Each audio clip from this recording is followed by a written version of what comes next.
House Judiciary Committee Chairman Jim Jordan is here. He is also chair of the Select Subcommittee on Weaponization of the Federal Government. Chair, always good to have you here. Thank you very much for being here.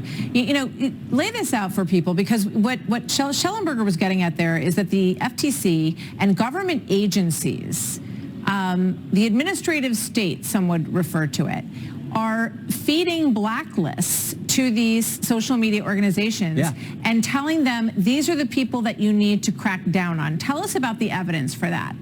Well, yeah, they've funded these NGOs from various federal agencies, and they all work together to pressure social media, in many ways just pressure mainstream medias to limit certain types of speech, to take down accounts. There was even the third day in the White House of the Biden administration, there was even an email to Twitter saying, take down this tweet ASAP. I mean, that is scary stuff. So when we talk about there being a threat to the First Amendment, our two great witnesses today who said that, there definitely is, and we know that because we saw it in the committee itself when two Democrats said to the witnesses, two journalists, who are your sources? You can't do that. But you had two members of the Judiciary Committee Select Subcommittee asking journalists to convey and to tell them who their sources are. If that's not weaponization, I don't know what is. I want to play that moment. That is our first call for here between Matt Taibbi and Representative Garcia. Watch. Respect, you asked me who gave it. I asked you who gave it to you, and once you said they were your sources, I then asked you if you had spoken with Elon Musk. I did not ask you who those sources were. You consider Mr. Musk to be the direct source of all this? No, now you're trying to get me to say that he is the source. If you're telling me you can't answer because it's your source, well, then the only logical conclusion is that he is, in fact, your source. You know, I mean, it's really stunning. You think back to the, you know, Russian collusion era, I'll call it, and you look at the, you know, ideas about COVID that were stamped down.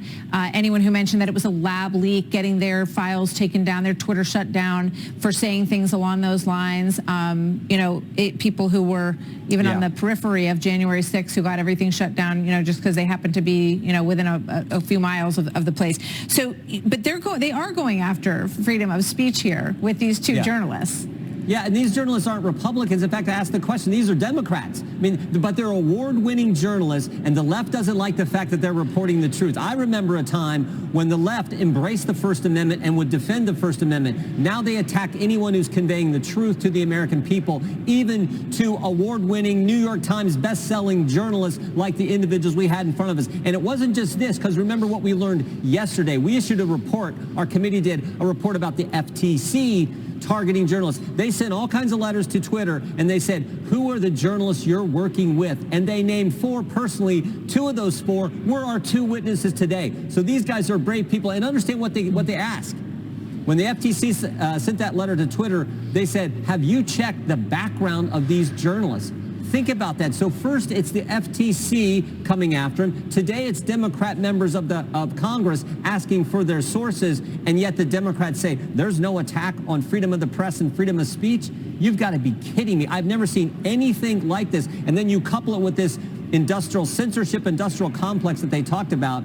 It should frighten every single American. And our effort is to get to the bottom of all this, get the facts on the table, and then propose legislation to stop it. You know, it's interesting because when there was this symbiotic relationship between Twitter and, you know, people who wanted these messages stopped about COVID and other things, right, or about the former president, they loved Twitter. Right? But now that they have someone who says, I'm going to make sure that we're not doing this to people, Elon Musk becomes this, you know, sort of evil character in all of this. Simply for embracing the First Amendment to the United States Constitution, which says we have the freedom to speak our mind and not be harassed for doing so, not be attacked because it's a political position that the ruling class somehow doesn't like. We have freedom of the press in the First Amendment, which was directly assaulted today by the Democrats on this Select Subcommittee. Yeah, I just want to end on this soundbite, but thank you very much for being here, and I'll thank you on the other side, but I want people to watch this. This is the montage. Go ahead. The Republicans have brought in two of Elon Musk's public scribes to release cherry-picked, out-of-context emails and screenshots designed to promote his chosen narrative. This isn't just a matter of what data was given to these so-called journalists. Elon Musk spoon-fed you his cherry-picked information, which you must have suspected promotes a slanted viewpoint, or at the very least generates another right-wing conspiracy theory. Yeah, Matt Taibbi is a former reporter for Rolling Stone. Thank you very much. It's good to have you with us, Chairman Doran. We'll see you soon. Thanks for being here.